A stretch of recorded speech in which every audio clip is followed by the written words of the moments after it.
Friends, colleagues, I hope that I'm audible not only within the room, but to our large diaspora on the internet.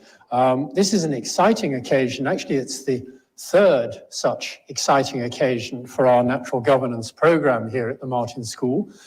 Many of you, I'm sure, will remember that we've had a couple of earlier talks, one by John Vucetich and the other by Mohammed Fahadinia, and it's a double pleasure, not only that those were startlingly successful and well attended, but that John, I know, is online and Mohammed is in the room to join this discussion. No less exciting is the third in the series, is to be presented by Dr. Alexandra Zimmermann, who's had a startling career in the topic of human-wildlife conflict. And at the moment, most significantly perhaps, as well as being a senior research fellow at the Wild Crew, is also the leader, the chair of the IUCN task force on that topic, which is gaining enormous international attention. So many things in life tend to end up in a bit of argy-bargy, and conservation and everything associated with it is no exception. So hardly any conservation issue anywhere in the world is devoid of at least some conflict between the protagonists or between elements of wildlife and people. So this is, as it were, a funnel. This topic is a funnel into which almost every aspect of biodiversity conflict pours, and it's one that's gravely in need of solutions. It's solutions that Alex Zimmermann's going to tell us about. So I'm going to invite her to the stage in just a moment, but I'll anticipate the future by telling you that after she has spoken, we have the opportunity for a question and answer session that will involve both people in the room and people beyond the room. We'll be terribly disciplined, I'll say it now and I'll say it again later, about using the microphone, because without the microphone, the wider family can't hear us at all. So when people have anything to say, they must say it in the microphone. And I'll just conclude by pointing out that not only do we think this topic is important, but I think you all do as well, because this event was completely sold out more than a week ago, which surely is a marvelous sign for its importance. And on that note, I'd like you to welcome Alex Zimmermann up to the stage to give her presentation.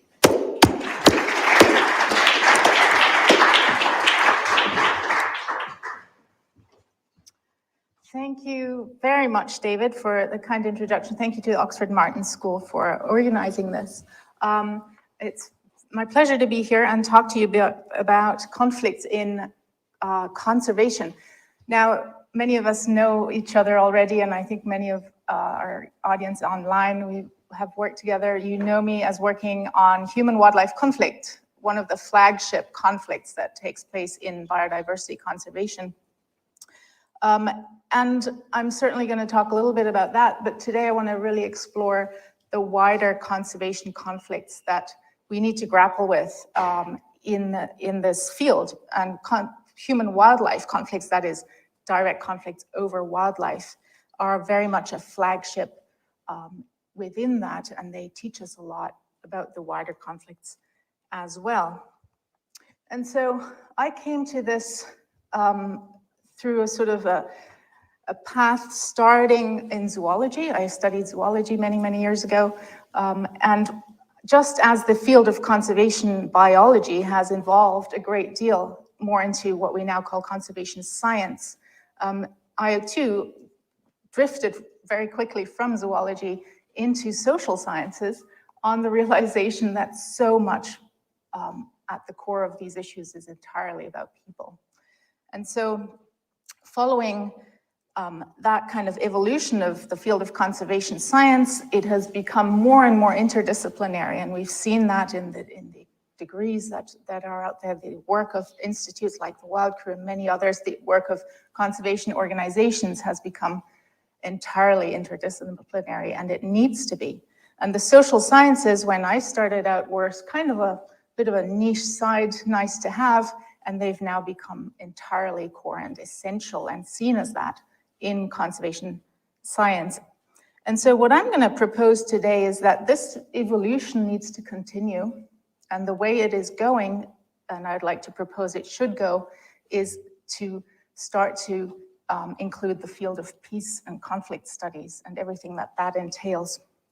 Because at the core of so many of the issues we're grappling with in conservation are conflicts. They're everywhere in all different dimensions, different levels, different scales, different severities. And it is becoming quite urgent that we really incorporate this, not as a little nice side topic, but it becomes woven into the field of conservation science substantially. And I would predict that that is where this field is actually going. And so the core purpose of my talk today is to propose to you that conflict resolution is absolutely critically important. It is urgent and it is needed at scale, not a little bit here and a little bit there. We have to actually weave this into conservation, biodiversity conservation, substantially everywhere, globally, and that this is essential.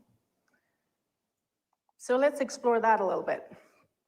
And I think this is extremely timely because right now, as we have all learned in the last 2 years, we have several global shocks or crises happening. We have climate change with the COP26 having just finished. That itself is full of conflicts in every way possible. We've had the COVID pandemic bringing about conflicts everywhere, from losses of income to global clashes between states and organizations. And somewhere in there we have the crisis of biodiversity loss, and we're trying to grapple with this as well. And all of these things bring about, day-to-day fundamental problems, from loss of income. We see this particularly post-pandemic now, where a lot of biodiversity conservation strategies have relied so much on tangible economic benefits from biodiversity. For example, tourism. Such things have just disappeared during these times of lockdown and so on. And so we have seen really direct threats to people and their ability to conserve wildlife and biodiversity. And these sorts of conflicts now are not going to go away. These are not just going to de-escalate and die off. These problems are global and they're huge. And I would say we have to figure out very quickly how to address these at scale. And so much so that even in the next big UN convention COP that is about to happen in April next year, the COP15 of the Convention of Biological Diversity, where the aim is to now look at the next 10 years through this so-called post-2020 global biodiversity framework. If you look at that entire aim, the entire vision of that convention is to create, to find ways to live in harmony with nature. So again, this is the opposite of all these conflicts that we are facing. So how are we going to do this? It is very important, very good to have this vision. How to do this in practice is going to be very much more difficult. And so what are we talking about? Well, it gets very, very messy. These conflicts are about so many things.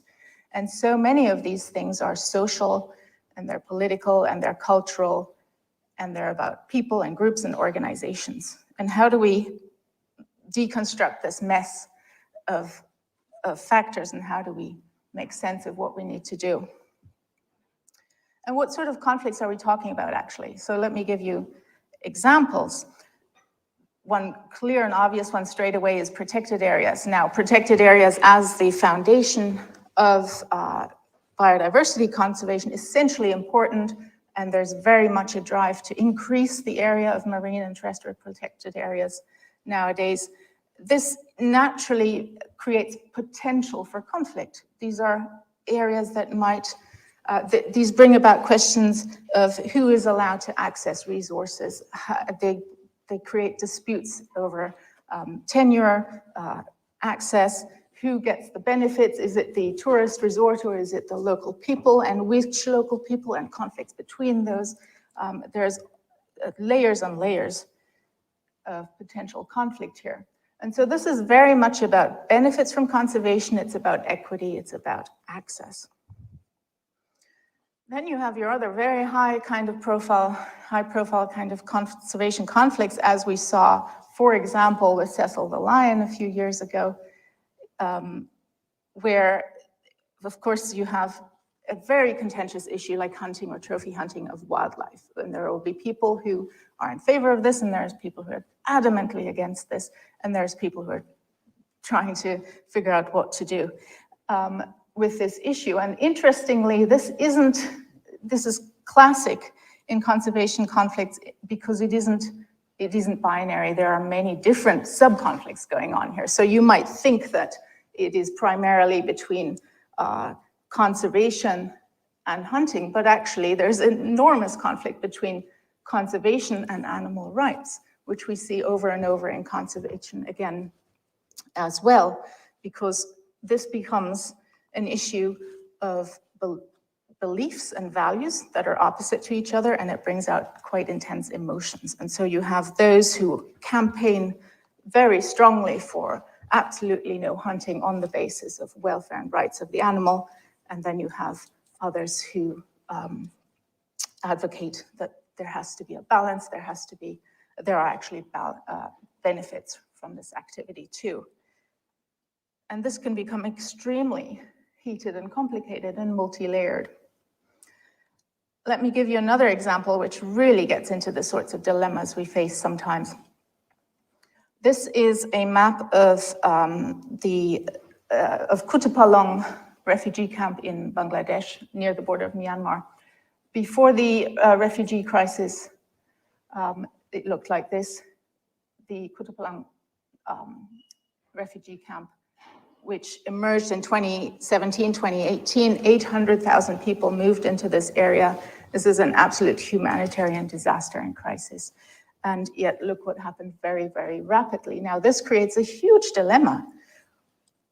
In so many ways, in so many layers. And one of the quite noticeable conflicts that happened here is that elephants used to pass through this area. And they continued to try to pass through this area. And they encountered in a new settlement of 800,000 people, and around a dozen people, refugees, were killed by elephants, and it created absolute chaos. And of course, this made it into the papers. Of course, this created a lot of attention. And here you have a real dilemma. You have a very dire serious humanitarian crisis, and you have a conservation problem piled on top of each other. And there are layers and layers of issues here. Not only is this a problem of what do you do about the elephants trying to pass through, but then there were also, of course, local communities who were there before, and there's resentments that pile up, and there's clashes between all sorts of different groups. And so as conservation scientists, are we meant to figure out how to solve this? This is really going a little bit beyond the scope.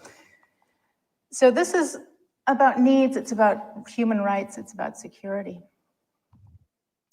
And then lastly, the classic human-wildlife conflict example, people against other people about a species. And one of the most intractable and complicated one is that of wolves, particularly in parts of the US, also in parts of Norway and other parts of Europe. And this is really not about the wolf very much at all. This is about different groups of people who have very different, deeply rooted values, beliefs, and identities, who mistrust each other, who blame each other, who cannot talk to each other anymore. And these are conflicts that are about politics, they're about identities, they're about polarization and divisions. And so you look at just these examples, a few kind of typical examples of the sorts of conservation conflicts that exist, and you look at what they're about, and they're about access and benefits and values and beliefs and emotions. They're about security and divisions, identity, politics. These are about the social interactions of humans. And so these really cannot be solved with technology, and they can't be solved with data very much either. And so this is why I'm saying the field of conservation biology, which has turned into science, it needs to move further. It needs to start to figure out how do we deal with all this mess this intangible, these difficult dilemmas. And so what we tend to do and have done in the past to try and resolve environmental and conservation conflicts is to look at the obvious. What you see above the surface is some sort of clash, some sort of dispute. Something has happened and you try your best to do something about it. And so most efforts currently in resolving conflicts in biodiversity try to focus on this. Understandably, so this is both a bit of a criticism, but it's also an acknowledgement of this is the best we've got right now. However, underneath all of these are layers and layers of less visible drivers, triggers, causes, things that are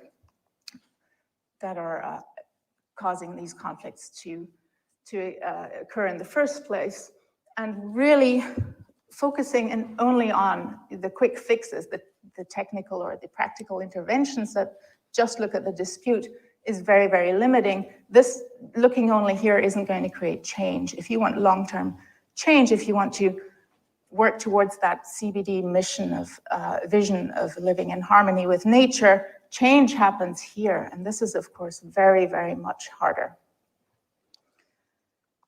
And so in conservation conflicts and in human-wildlife conflicts, very classically, the fundamental recognition, the fundamental thing first to realize is that although it looks like there is a conflict between a resource, an animal, a park, something, and people who live there, the conflicts are actually, of course, between all the different groups of people that are involved. And that can be individuals, it can be different communities, it can be organizations, it can be parts of governments, it could even be entire states. And so there is a need to shift a little bit our thinking from looking at the visible species or wildlife or protected area issue to what is actually going on. And it is very, very rarely binary. There's usually a number of parties involved. And so what I want to try to do today in this brief talk is to have a little look at how can we make sense of this mess of conflicts. It can be so overwhelming, intimidating. What sort of approaches are out there that we can import, adapt, modify to use directly in biodiversity conflicts, and what might be the way forward ultimately in this? And for this, I would take us to one of the main models that is used in conservation and in human-wildlife conflict in particular, which I have worked with a lot, and you may have heard me speak about before. It was originally developed by my colleague Brian McQuinn in the Canadian Institute for Conflict Resolution. It was adapted further by Madden and McQuinn to look at conflicts over wildlife. And I've worked with this extensively around the world too. And this is basically, it's a conceptual model. It's trying to take the messy conflicts and trying to make sense of what is going on. Because one thing you may observe, and you may know from your own work, is that some conflicts seem relatively solvable and some seem absolutely impossible. And how do you even know what's going on? How do you, first of all, make sense of it all? And so this is kind of alluding to the iceberg. So at the visible top, you have a dispute. Something has happened. There has been some kind of loss or damage. Some property has been damaged, or there's an issue of safety or an issue of access or livelihood loss. This is what you see. But very, very often, in fact, most often, there is something else going on underneath. These things are rarely just one-off events. There's usually a history, and that history is what drags this conflict into levels of deeper complications below the surface. This is what we have to figure out and uncover. The history of recurrence of an issue, and in particular, a history of unsatisfactory attempts to resolve it, is what tends to make these conflicts more weighty and more complicated. And in the worst case scenario, this carries on, and time is a factor in this. And this history accumulates so much that groups of people feel threatened. They feel threatened in who they are, their identities, mistrust starts to build, values feel threatened, and everything starts to break down. And so what we really are looking at in conservation is that these sorts of conflicts, with the right techniques, with the right knowledge, awareness, we can do something about. This kind of deep-rooted, identity-based, intractable conflict is extremely difficult to deal with. And what we need to do urgently in conservation is try and make sure that we stay out of this level, that we don't allow conflicts to get that bad over time. So, how do you figure out what's going on? As I tried to show you with this analogy, you see, first of all, that there's something, there is some dispute. But you have to ask, what is actually happening in order to figure out what is underneath that surface? What is actually going on? What is the tension that is there really about? And therefore, are you trying to solve the right problem? An example of this, I've spent a lot of time in the past working on conflicts about jaguars in Latin America, particularly in Brazil. And so you go, and there are many, many of these all over the 17 countries that jaguars occur in, and each of them is very, very different, but very often it appears at first glance that it is a problem of a cattle rancher killing jaguar in retaliation for losing livestock. And so if you look at it only there, and you look at only that top level, you will think, well, we need to reduce, we need to protect the livestock, then they will no longer kill the jaguar. That's not at all what's going on in most of these. This is entirely about this community's identity, who they are, their history, their culture. In this particular example, it is part of the culture to hunt jaguars to a certain extent. And so just coming in with a bigger fence or some kind of quick fix isn't going to do it. And my worry is it is going to make the conflict worse.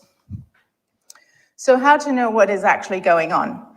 So with this, with the levels of conflict, we took this further and we started to look at what are the telltale symptoms that can help you get a sense of what's going on, even before you perhaps do some more in-depth qualitative research on understanding the issues. You can very much get a sense. For example, if you are dealing with that top-level dispute, you will hear from the parties involved a certain sympathy for the situation. There will be concern with a practical resolution. There will be a willingness to adapt and an openness to actually working with people. If, however, you are, what's going on is deeper than that, and there's a history, and the conflict has evolved into something more deep-rooted, there is going to be, you will hear in conversations really some frustration about the issue, exaggeration of the incidences. There will be a history of unresolved attempts, and there's definitely an expectation that somebody else has to fix this, and there's a huge amount of skepticism. And then worst case scenario, if you observe a conflict about wildlife biodiversity where the language is extremely negative, it's polarized, it's hostile, there's actual aggression, perhaps even violence, there is a refusal to cooperate and a hostility towards other parties, then you're dealing with something that is approaching an intractable conflict. And so the problem we currently have in conservation is that the vast majority of our efforts right now are looking at these conflicts as if they are simply at that level, and they're trying their best to find quick fixes, pressured by the urgency of the situation. And that is understandable. However, the vast majority of biodiversity conflicts, I would suggest, are actually more in that middle level. And this is where a lot of progress is basically hindered. Because if you try and apply a quick fix, as I said before, to something that is actually a deeper conflict among parties, you're not going to get very far. So how do we approach these problems? What can we do in the short term? What are some of the techniques just to get a feel for how does one actually start to work with these different layers? And of course, these are a huge field of its own. So as I'm proposing that we need to add peace and conflict studies to conservation science, the whole family of studies around that, including negotiation, peacekeeping, conflict resolution, conflict transformation, mediation. These are fields of expertise that need to be added. So all I'm giving you today is a little bit of a flavor of the sorts of approaches that are there. One fundamental tool for thinking about this comes from negotiation, and that is that you have to look at everything as having these three overlapping elements. There is an issue, something has happened, but there are also relationships, and there is a process that will help repair relationships and deal with the issue. And these three things have to be looked at together. So if you do have what I would call a level 1 conflict, and you are dealing with primarily something that is, there has been some damage and there isn't yet much hostility or resentment, this is, the aim of this is really to find tangible solutions that are acceptable to all the parties. This is about safeguarding income, it is about reducing risk, and it's about diversifying income sources if necessary, or these sorts of short-term solutions that the parties can work with. And the primary approach and the primary tools to this is interest-based negotiation. So let me explore this a little bit, because this is extremely fundamental. Very simple and yet absolutely fundamental to all conflict resolution, whether you're dealing with this kind of level 1 or more complicated. And the first most fundamental thing that has to be done here is you have to get the parties to talk to each other. And the first stumbling block very often is that people involved in this dispute take on a position.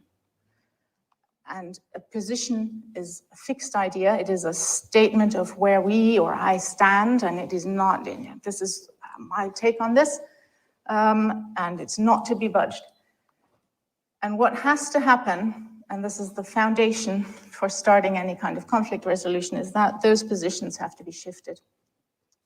And we have to talk about interests. So what are actually the underlying needs and motivations and wants of the parties involved?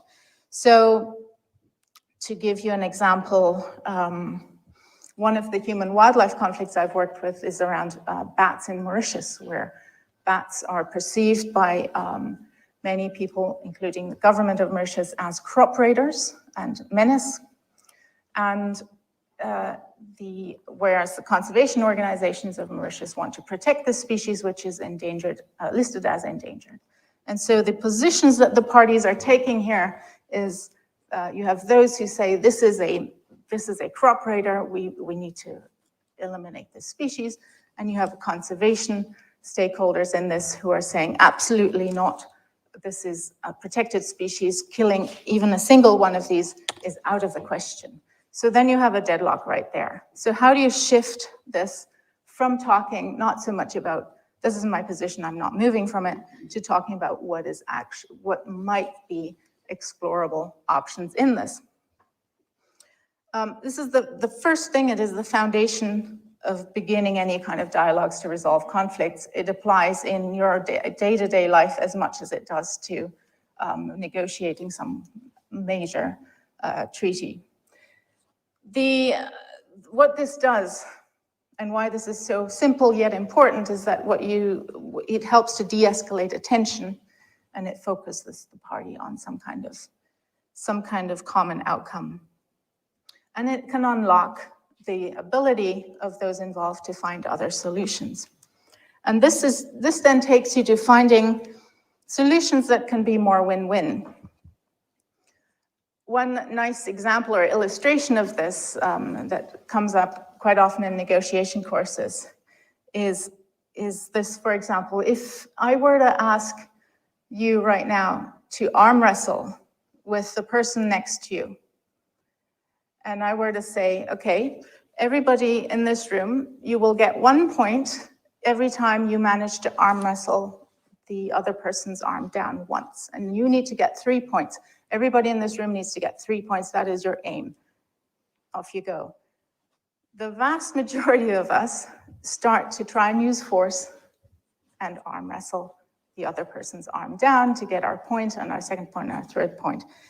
Why do we do this? Because we already have, there's context here. We already know what arm wrestling is. We know it's a game of winning and losing, and so we bring that into it straight away. But the thing is, and a few people will always pick this up straight away, I didn't say you need to win. I said you need to get 3 points. But we naturally tend to look at things a little bit as win-lose.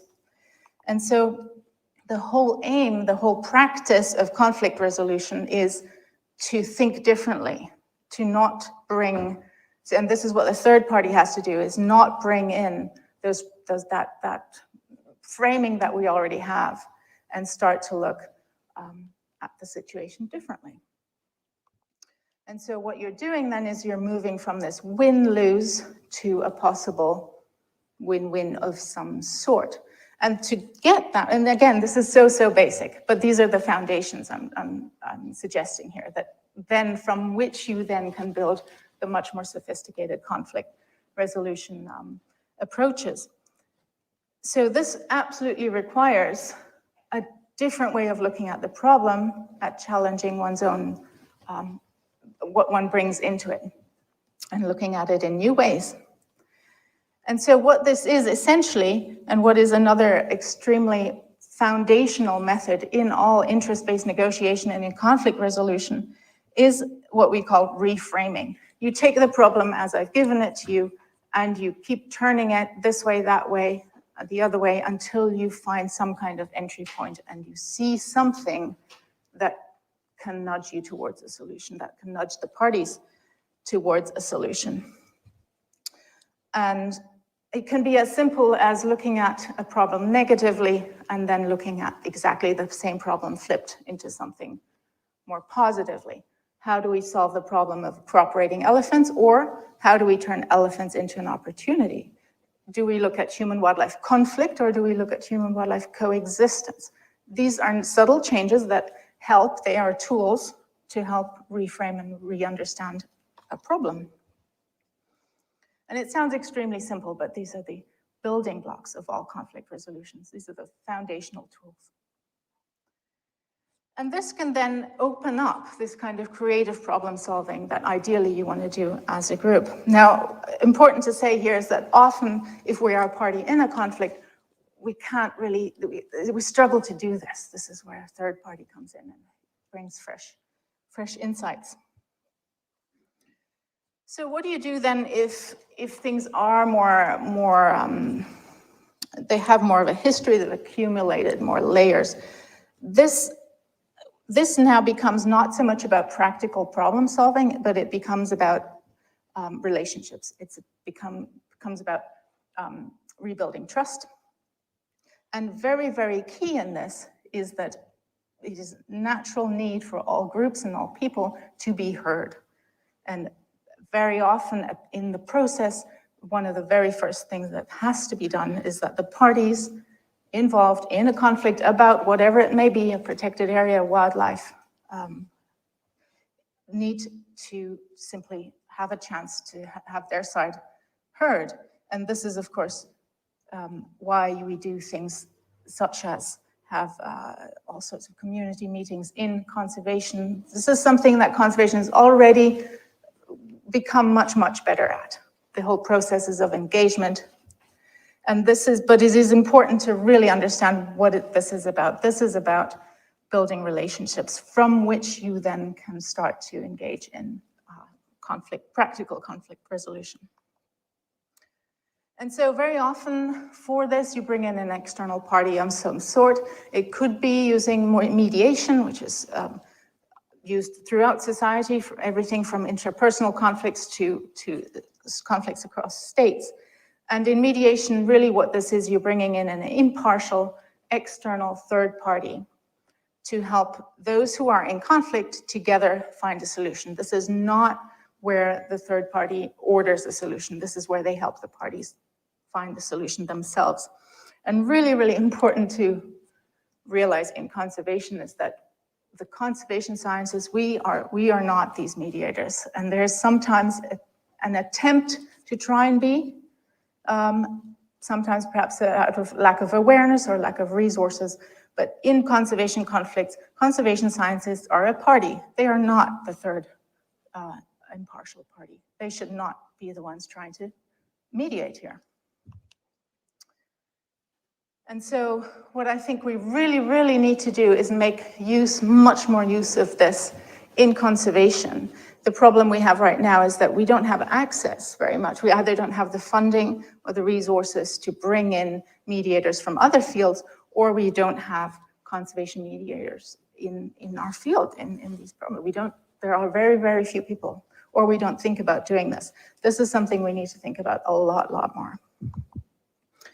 When that has happened and you start to rebuild relationships, you can start to then go back up to that more practical level, and you can start to discuss interests, and you can start to reframe issues, and you can start to engage in some creative problem solving once these parties can talk to each other again through the help of a third party.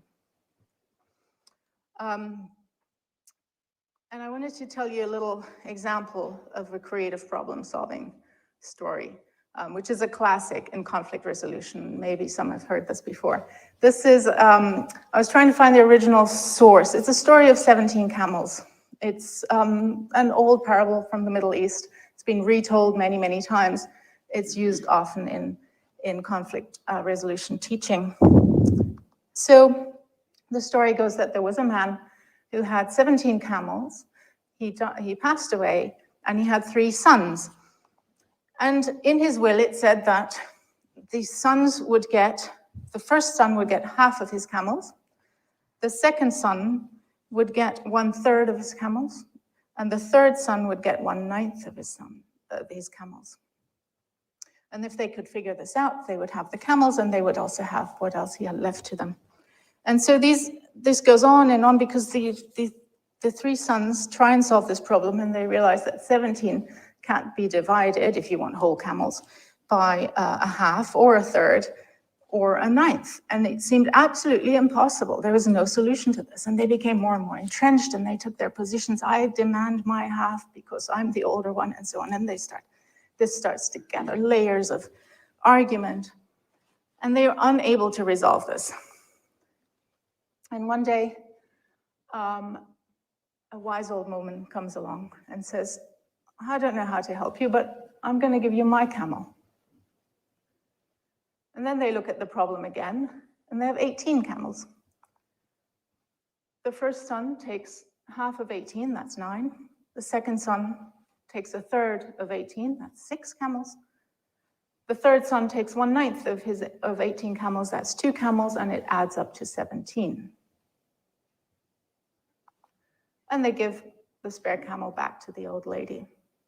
And this is such a lovely story, because what it teaches us is that the solution was there all along, but we couldn't see it. The 6 camels are there, and the 9 and the 6, they're there.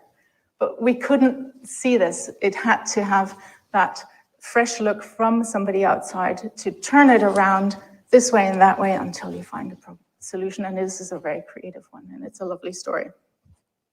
And so I think that very much about what we really need to do in conservation science is try to figure out what is our 18th camel solution to these conflicts. So very briefly, looking at that third level, and this is where it really gets difficult and messy. What's going on in these deep-rooted conflicts is that you have clashing identities, people who are deeply divided. They don't trust each other. They do not even want to talk to each other. It is just, and you can think of examples in the world currently, within countries, between groups, and so on. This happens, it is part of societies. These kinds of conflicts are extremely difficult to resolve. It takes a very, very long time. It takes teams of people, it takes years and years, and what we must at all costs try and prevent is that our conservation conflicts slip too much into these sorts of situations. And I won't go very much into these, but just to explain a little bit that these kinds of what are called in conflict studies, intractable conflicts, these are situations that are persistent, they're destructive, they're very resistant to any kind of solution. They're systemically resistant to solutions. This is where you have extreme divisions, extreme mistrust. And this is not just a matter of differences of opinion. People actually have different realities. They will see what you see differently and adamantly see it differently. It is, you can see the same thing in different ways. I don't know if you see here a seagull or a rabbit. There are, and this is where you can't say your reality is wrong. That just makes it all worse. So these are conflicts that need reconciliation efforts. They need a very widespread approach to this is something called conflict transformation, which is starting to come into conservation also. You may have come across this. Conflict transformation basically essentially tries to look at all three levels at once. It looks at the dispute, maybe it's the elephant, but it also looks at the elephant in the room, which is the hidden things that you can't talk about, that you distrust each other about. And it tries to work structurally, it tries to work on relationships, it tries to work on tangible issues all at once. And this is a very long, difficult process with a lot of setbacks.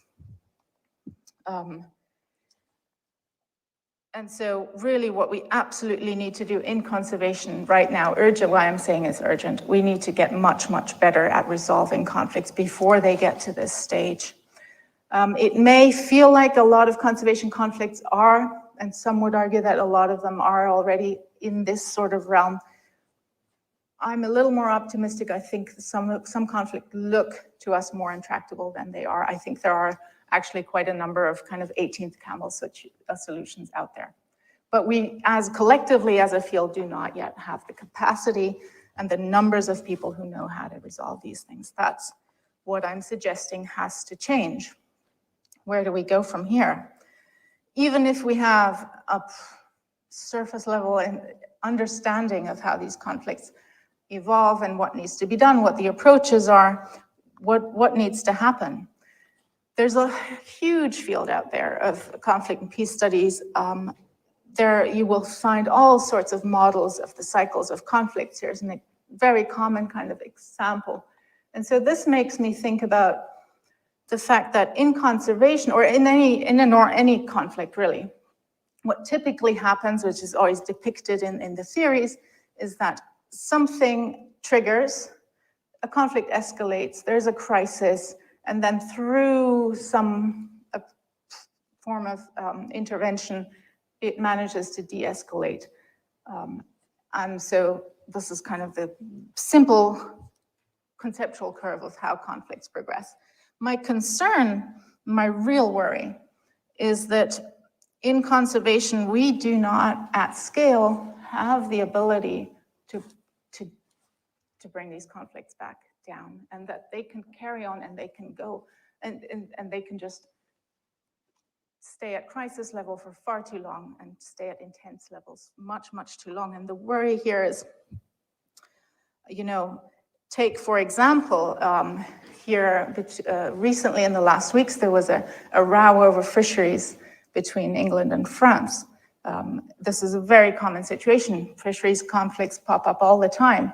This is so high stakes that immediately it's dealt with with people who know how to deal with these things, and these things are dealt with. In conservation, we don't have those, we don't have the knowledge, we don't have the resources, we don't have access to that kind of structural support. And so we're at risk of ending up with a lot of conflicts that are just going on and on. And of course, we have to think also about cost. Human conservation is a very poor field. Intervening might cost a little bit. Resolving, once it's getting worse and worse, is going to cost more. When you've got a crisis, and you've got many of them, we don't know what these costs are. This would be an interesting thing to study, but they're going to be high, and they're going to just continue. We literally can't afford this in conservation. We don't have this funding to deal with this. So we have to become very much better at knowing how to stop those escalations as an entire field. I would propose that the first thing is to understand the importance of this across conservation, to build capacity, to make conservation, to make conflict resolution part of every project, of every intervention, and to reach out to fields that can help, and to incorporate this into policy and strategy as it is now emerging in things like the CPT. So I said at the beginning, conflict resolution is critically important for conservation worldwide. And I would say, well, the solution to that is we have to invest in conflict resolution, peace building at scale. And by invest, I mean in resources and in capacity building and in knowledge and in everybody who works in conservation becoming aware and knowing how to approach these things. I would like to see conflict resolution taught in every conservation degree, in every conservation course.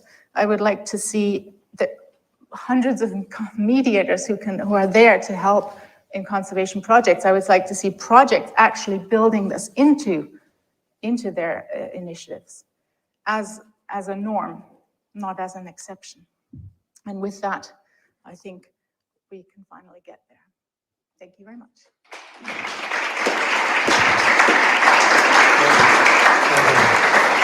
Take it to you.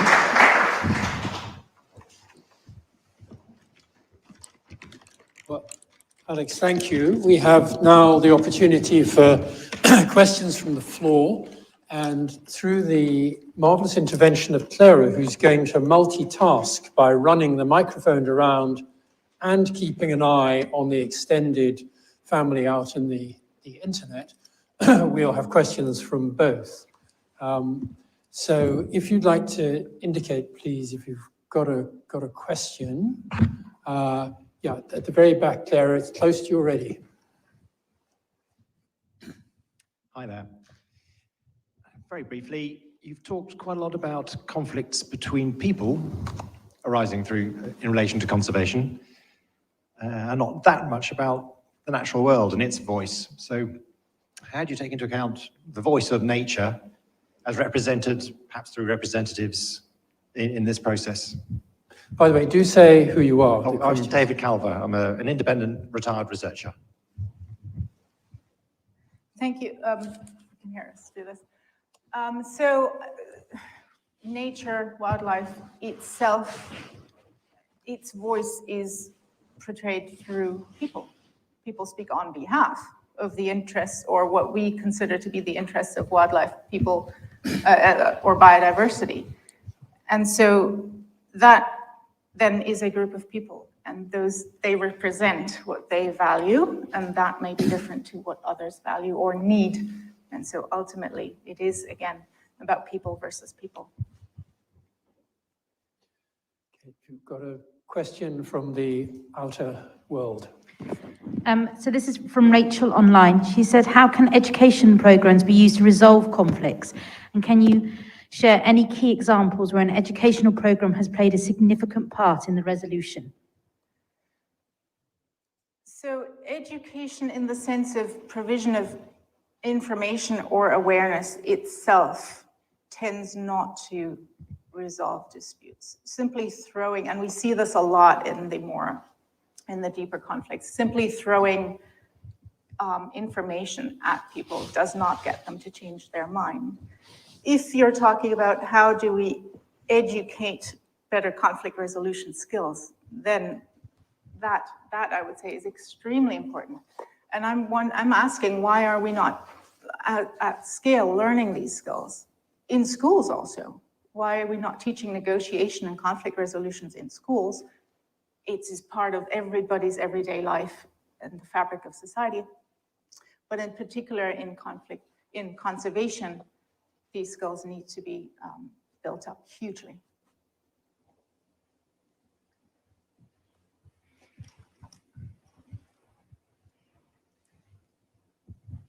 Thank you.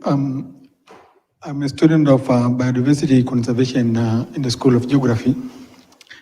And when you mention, or when you say conservationists have little funding or capacity to deal with these conflicts, do you also mean that governments and NGOs and other stakeholders have little interest to contribute in the resolution of these conflicts? Sorry, I didn't catch that. Say the last part again, please. I wanted to know if there's interest from the governments and NGOs and corporations to contribute in the resolutions of these conflicts, because you mentioned that there's little funding and capacity elsewhere.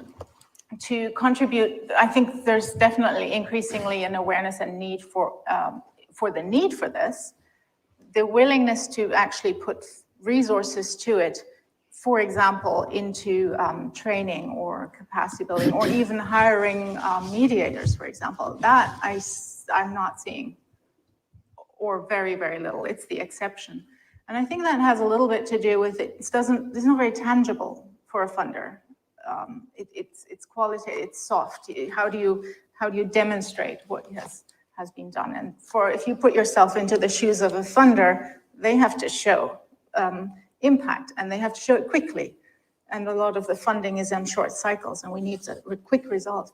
Now, some of these conflicts are not going to be fixed in 2 or 3 years. How are you going to show? This is another question that ties into the bigger policy questions, actually. How do we demonstrate that we are making progress in resolving conflicts like that at scale?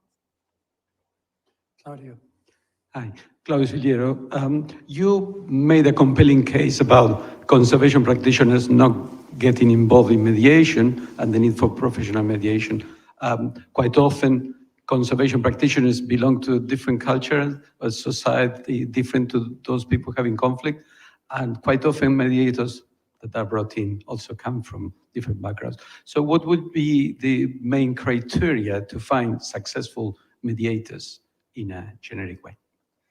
Well, I would say that there's no reason that conservation scientists can't learn how to become a mediator.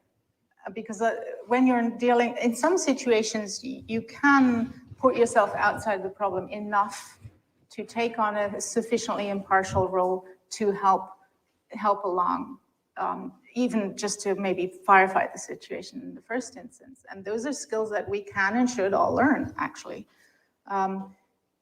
But when things are much more tense, or where the conservation is seen as a party by any of the other parties, when there's clash between you conservation people, then obviously you will be seen as that. You cannot act as an impartial mediator.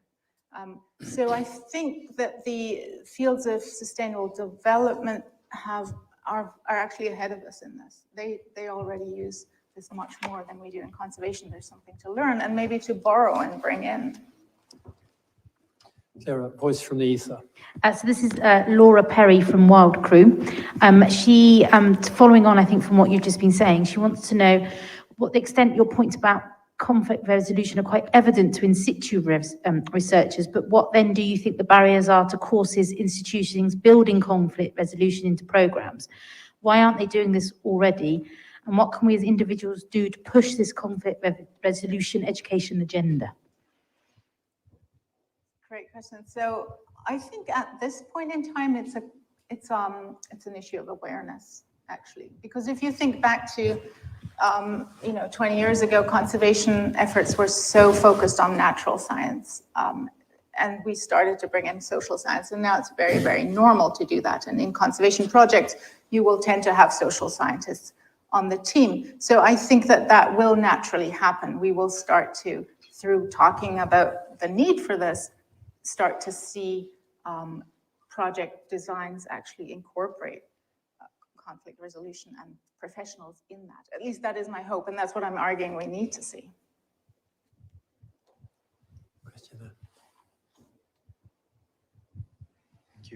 Thanks for the nice talk, Arash. Good to see. I have a question, whether how much you see conservationists being reflexive on their own actions in terms of creating new conflicts. I mean, we are talking, for example, about 30 by 30 and all the conflict that probably would escalate with such decisions, potentially, and there are strong calls against it. How much, for example, IUCN as a high-level conservation organization really takes into account in their decision-making to account for conflict? Exactly. So creating new protected areas, which is what 30 by 30 is about, creates high potential for conflict. And that is why that was also quite controversial, or one of the reasons it was controversial.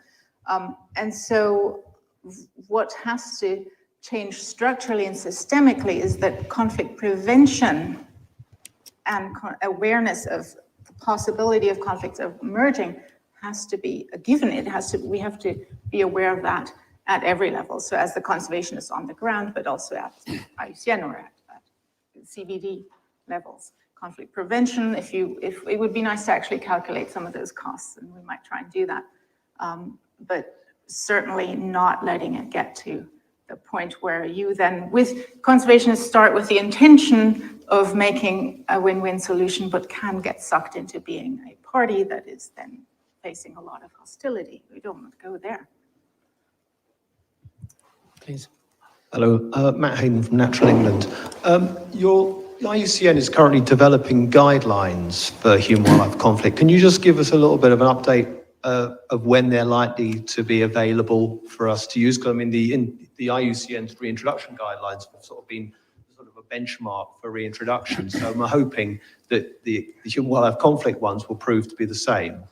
Yeah, so that is actually, the reintroduction translocation guidelines of IUCN are kind of our model in a way, because what we'd like to achieve with these guidelines is that these are kind of a standard that you need to be aware of and that give you practical guidance. This is very, very much short bits of practical guidance.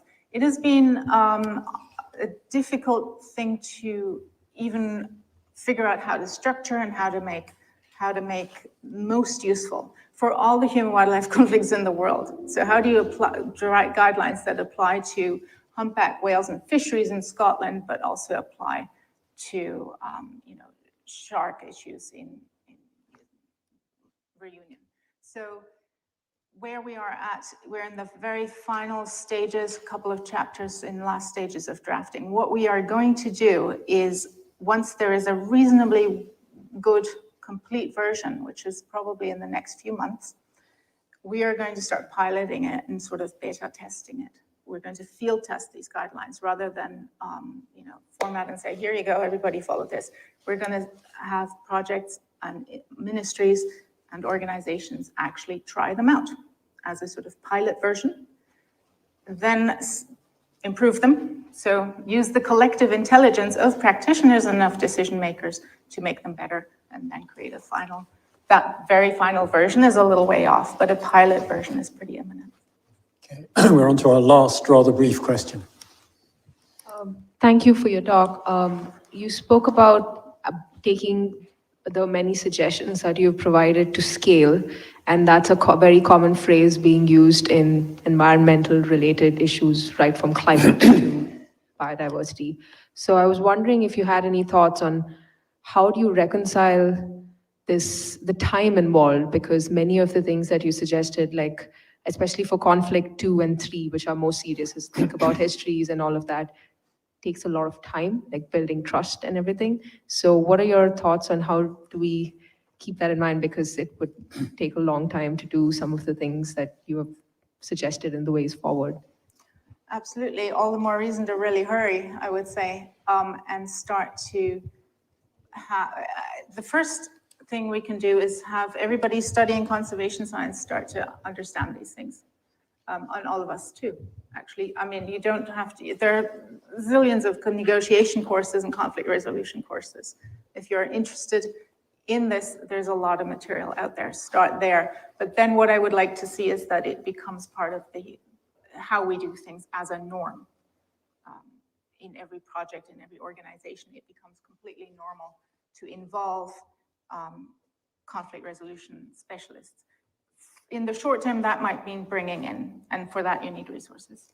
But eventually we need to be able to do this internally. Okay, well, some brief but nonetheless sincere thanks. Of course, these thanks all focus on Alex and her tremendous presentation, but there's a wider circle here. I'd go back to our very first questioner asking about who represents wildlife or nature or animals. One of the things that's been developed actually from our natural governance program here is a way of thinking about social justice in conservation. Several of us, led by John Vucetich, who's a scholar, part of our program with Alex and myself and others as co-authors, was to draw a distinction between different worldviews. You might characterize them glibly as anthropocentrists who think that nature and wild animals are merely chips in the game to be played, or non-anthropocentrists, I'm one of those, who thinks that nature and wildlife have a stake in as having interests in the conclusion and have to be taken into account accordingly. My mention of our natural governance program was because this is actually the last event in that Martin School program. So as well as thanking Alex and thanking all of you and all who've participated over the years now that we've been doing this, I want, on behalf of myself and my two colleagues who convened the whole program, Professors Harvey Whitehouse and Dominic Johnson, to acknowledge what a delight this program has been for us. I think it's been fruitful, and our thanks go to the Martin School and all who sail in her for making that possible. Our experience, and I hope it's been yours, is that the Martin School is the most extraordinary institution for bringing the best out of scholarship. So thanks to everybody involved. Thank you to my colleagues in the natural governance program. Thank you to the Martin School. Thank you to our previous speakers and colleagues. And today, most particularly, thank you to Alex for her talk. Thank you.